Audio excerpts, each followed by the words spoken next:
What's going on, everyone? Welcome. This is the Warehouse Series, and this is Discord Friday. Dude, this is Thursday. I just cut 5 lawns. I ran in the house. I've already had about 3 IPAs. This is my 4th IPA. And I'm like, you know, my kids are graduating tomorrow, which would be today, the day this video is coming out on Friday. I got a massive yard sale going on Saturday that I've been preparing for weeks. And I'm sitting in my living room and I'm like, oh shit, I forgot to do Discord Friday. So here I am, guys. My green screen fell down 3 times while I was trying to put it up. I promise you this is not going to be a mess, but I am enjoying my beers. Guys, subscribe to the channel. It's not always going to be me drinking. I think out of all the 400 some videos I did, this is the only one of me drinking. Coca-Cola Classic. You know what you want to donate? I appreciate it. Join Discord. Guys, a lot of my extra eBays when I'm getting rid of on Saturday. You want to shop in my eBay shop, it's really much appreciated. So the first thing I'm going to get to, guys, I put this video out last week. And I talked a lot about a lot of finance stuff in there. And I told you that I had a Step 1 Finance channel. So go check that out. So I had someone from Discord message me a big, long paragraph talking about a little bit of everything. And I mentioned in there that just because a bank could qualify you for something doesn't mean that you could actually afford it. And they say, why would a bank accept you if you should not qualify for that? And that's regarding to a car loan or a personal loan or even a mortgage. Guys, back in 2007, 8-ish, when we had this economic crisis, this housing crisis in the States, and it lasted all the way to like 2011, 12. That was banks just giving loans to anybody. They were giving out these ninja loans like crazy. Ninja, no income, no job, no asset. You didn't have to have anything to your name, and they were giving you these mortgages. It was insane. It was absolutely insane what this banking system was doing to you. Now, I don't know if you guys noticed from that era to this era in 2024 that we have non-bank lenders now, like Rocket Mortgage is the biggest one, Quicken Loans. These non-bank lenders don't have the same guidelines that were set for them back whenever that housing crisis happened. So that's why Rocket Mortgage, Quicken Loans, all these, they're one of your main, like I'm one of them. My mortgage is through Rocket Mortgage because they gave me the best opportunity, but they are a non-bank lender. They're not an official bank like PNC Bank in my area. I don't know if PNC Bank is nationwide, Huntington Bank and stuff like that. They are a non-bank lender. So guys, it doesn't matter what you think. They will qualify you as long as it fits their guidelines. They don't care if you're going to fail on that mortgage because they're always going to get their money. They don't care what happens in the process. As long as they give you that loan, they know they will get their money from you or from the government. All right. So that is why you and you alone need to assess your situation and say, can I really afford this? And then this person also said in their paragraph, which I think I put it up here, is they were talking about the leases and leases. Guys, think about this. I buy a car and I'm going to keep that car for 10 years.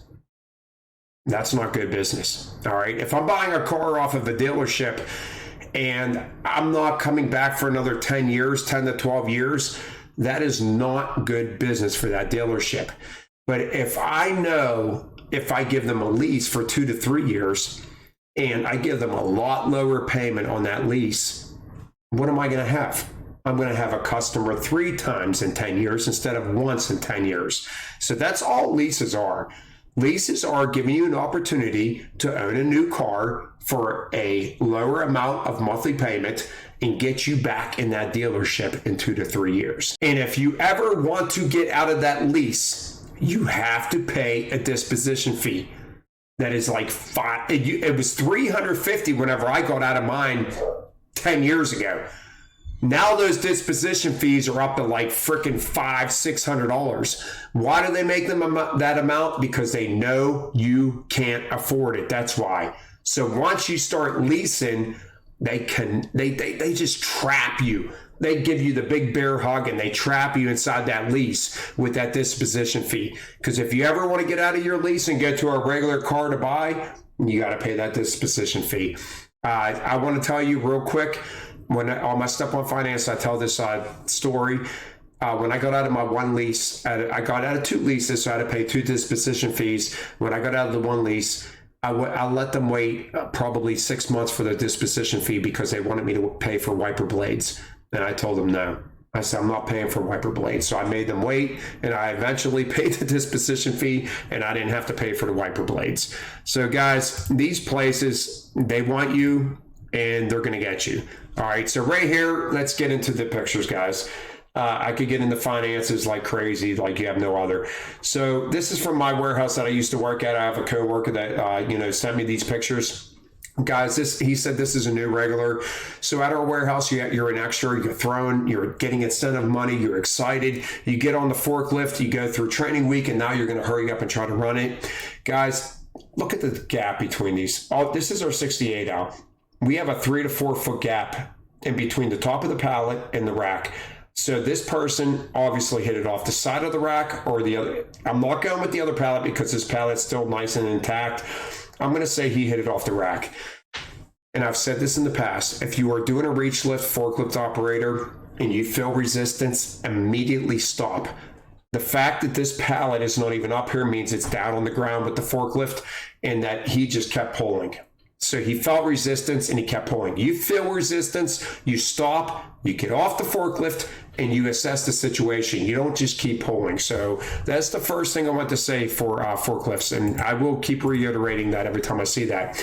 I told you this is also from my warehouse. I told you they implemented a new system at our warehouse. And every time they implement a new system, shit goes wrong. Well, he said this is also a new regular that built this, but I'll tell you what, this is a fantastic pallet with all these T's and everything down here with this nice solid base, a lot of small case base going on here. And right here, this is the screw it attitude. You want to give me this big ass attitude and tell me that my standards count no matter what. And they do that, guys, because they do not want you, I'm going to use a old time word, lollygagging. They don't want you lollygagging. They don't want you going in the break room because, hey guys, standards don't count right now. We're implementing a new system. You can do whatever you want. No, they're going to tell you, hey guys, the standards count. We need you to work as fast as you can.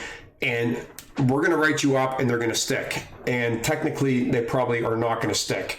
I been through this before with a system change at our work, and everything fudges everything up. So we got the cubes are all screwed up. They're telling them to build 8 pallets and put in. Guys, if you're at the warehouse and you're watching this, do the 8 pallets. This ain't getting you anywhere. All right, I promise you. When you do this, you feel like I'm getting over on the company. I'm going to screw the company. They want to do this, then fine.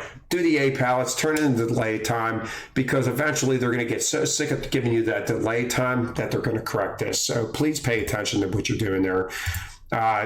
This is a dairy pallet. Someone posted on Discord. I like it. I like it a lot. You did a great job. Usually when I get a lot of different cases with dairy, I tend to column stack. So just remember that when you get a lot of small cases in the dairy, you're starting off with yogurt. We got the long Dannon yogurts. We got sour creams. I am definitely going to start column stacking my base, and then I'm going to tie in the top, tie in the base. You started off by tying in everything. I promise you, if you column stack this base and tie in the top, you're going to move a lot faster. And here you go. This is another person that right below you in the comment section. They column stack theirs. Guys, learning your cube. We got a small, this is probably about a 55, 60 cube pallet. And we did a great job of column stacking this stuff. It's not going anywhere. When you get the yogurt part of this, you can column stack this stuff, and it's great. I mean, you could tie this in as well, but if you want to move fast and make times throughout the warehouse, do it this way. So the person who did it this way, I would try column stacking your base and then tying in the top, because it's just going to move things along real nicely. So let's go on to this one right here. This person crushed this. When I see something like this, I immediately think this person has a system. All right, we got Arizona tees down here. We got some waters. But, I mean, just look at this base. Nice and solid. All right, so we have a low corner, and we corrected ourselves. And as soon as we have the chance to tie this in, we do it. All right, Cheez-Its on the corner, big cases on the corner, small cases. Look at this back here. Stacked our water. We did 6 across the front. We got our oats going across here, and then we left the back of our pallet open. Anytime I see something like this, stacked like this, I automatically think that this person has a system. They know exactly what they're doing. I mean, this pallet's beautiful. And guys, when you have a system, you will fly through your orders just like that person did. I guarantee it. This is the last picture I want to go over for today. Guys, this one here, I don't know if this is, I don't know. Is this all the same store? The person that posted this picture, is this all the same store? If it is all the same store, all these green totes, if they came together and you building 2 bases at once, put all these totes on one pallet. You do not want to stack on these totes, I promise you. All these totes would be on one pallet if this is the same store. If it is not the same store and this is 2 separate stores like you have an Alpha Bravo, the totes are all going on the front. I told you guys, I'm calling stack, like what I said last week with the watermelon from Jeremy's. I said I would 4 and 4. I do the same thing with the totes. I would stack them right up the front of my jack on both. If this is an Alpha Bravo, I'm stacking all these totes up on the front of my jack, and I'm stacking all these totes up on the front of my jack because it's going to give me more wood to stack on. When you have these totes to stack on, you are not going to have a great looking pallet. It's going to take you longer time to build it, and you're going to waste time doing it. In this case right here, I don't know how big and strong it is, but if we would have put all these totes stacked at the front, this big case would have been on my corner in the back facing in. So guys, remember when you have these totes, you do not want to stack on them. They got dips in them. I would not do it. Me personally, I would stack them up the front. So Alpha Bravo, stack up the front, all the same store, all on one pallet. And then maybe possibly throw a slip sheet down to level it off. But that's the last picture I wanted to go over. All right, guys, that's it for today. Remember, if you guys want to get into the finance part of this, please let me know. I will actually, I haven't watched my Step 1 Finance videos in over 2 years. So I will go back and start watching those videos, and I will start relaying the finance part over to this channel if you guys want to see more of that. I'll see you guys next time. Have a great day.